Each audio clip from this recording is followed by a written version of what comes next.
the trap.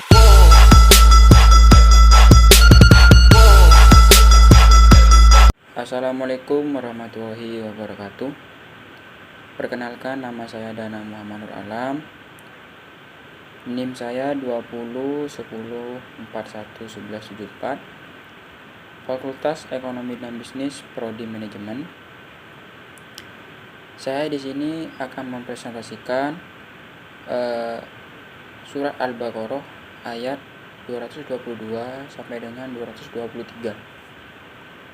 Yaitu tentang tugas AIK 1 tentang Al-Islam yang didoseni dengan dosen pembimbing yaitu Bapak Ustadz Idris Mahmudi.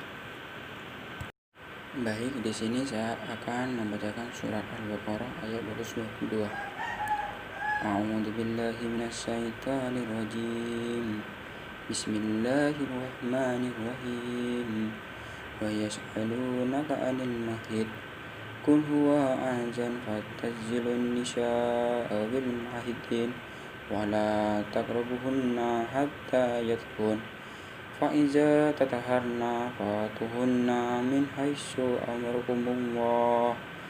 Innallaha yuhibbul tawwabina wa yuhibbul mutatahhirin. Dan di sini saya akan membacakan surat Al-Baqarah ayat 223. A'udzu billahi minasyaitonir rajim. Bismillahirrahmanirrahim.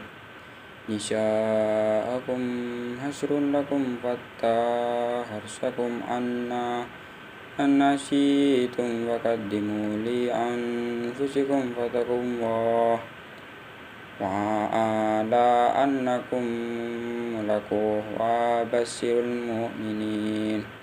Sadaqallahul adzim.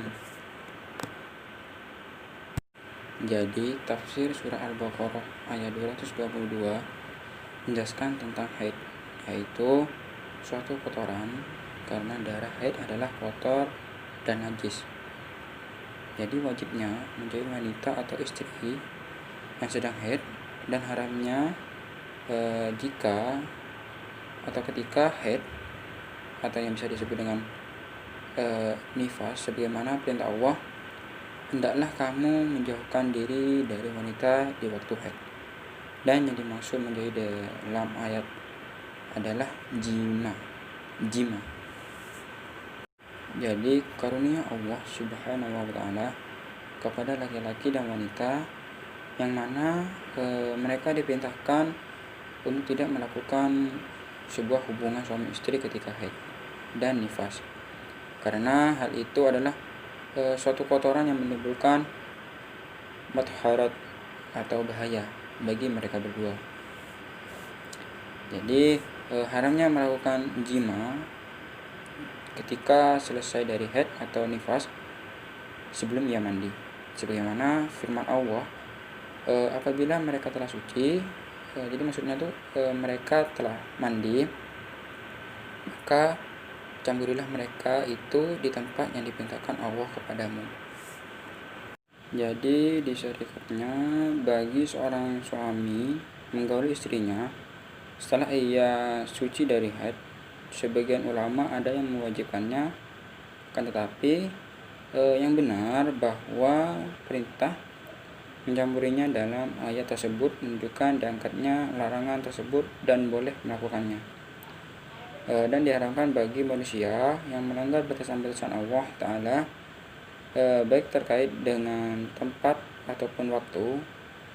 Dalam hal mempergauli istrinya, diperbolehkan bagi seorang suami mendatangi istrinya atau jima dari arah mana saja, dari depan, belakang, atau lainnya. Kan tetapi disyaratkannya harus pada tempatnya, atau bisa disebut dengan kemaluannya, tempat jalan keluarnya anak. Dilarang keras, jadi mendatangi istrinya di duburnya, sebagaimana hal itu ditegaskan pula oleh Rasulullah SAW. Jadi beliau bersabda, barang siapa yang mendatangi istrinya duburnya, maka Allah Ta'ala tidak akan melihatnya pada hari kiamat. Penetapan sifat al-mahabbah atau cinta bagi Allah Ta'ala sesuai dengan kemuliaan dan keagungannya, yang mana Allah menyintai orang-orang yang mau bertaubat atau suci secara batin dan orang-orang yang bersuci secara lahir. Dan di sini saya akan menjelaskan tafsir surah Al-Baqarah ayat 223 yang menjelaskan bahwa istri adalah ladang bagi suaminya. Jadi maksudnya tempat baginya untuk menanam benih yang diharapkan darinya sebuah lahir keturunannya. Disamakannya dengan ladang karena adanya kesamaan dan dibolehkannya bagi pemiliknya mendatangi kapan saja, dari arah mana saja, dan dengan cara bagaimanapun, juga dengan syarat hanya di tempatnya dan bukan pada waktu yang dilarang pun, atau seperti ketika haid dan nifas. Jadi seorang pemilik ladang sangat mengharapkan ketika menanam tanamannya dan mendapatkan sebuah hasil yang banyak. Demikian juga hendaknya seorang suami ketika menanamkan benihnya, ia berharap agar mendapatkan sebuah keturunan yang banyak, karena itulah maksud dari sebuah pernikahan dan apa yang diharapkan oleh Rasulullah SAW dengan umat yang banyak. Jadi pada penetapannya adanya Yaumul Ba'ats atau hari kebangkitan, hari perjumpaan dengan Allah, dan hal tersebut juga menjadi dalil bahwa orang-orang mukmin akan melihat Allah Ta'ala tanpa ada tabir penghalang di akhir nanti. Dan kabar gembira bagi orang-orang mukmin di dunia dan di akhirat. Di antara kabar gembira tersebut adalah melihat Allah di akhirat nanti, dan tidaklah hal tersebut didapatkan oleh orang-orang kafir. Wallahu a'lam. Jadi seperti itu penjelasan dari surat Al-Baqarah ayat 222 sampai dengan 223. Jadi jika ada suatu kesalahan dalam saya menjelaskan atau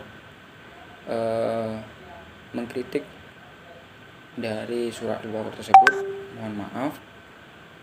Terima kasih. Wassalamualaikum warahmatullahi wabarakatuh. See you next time.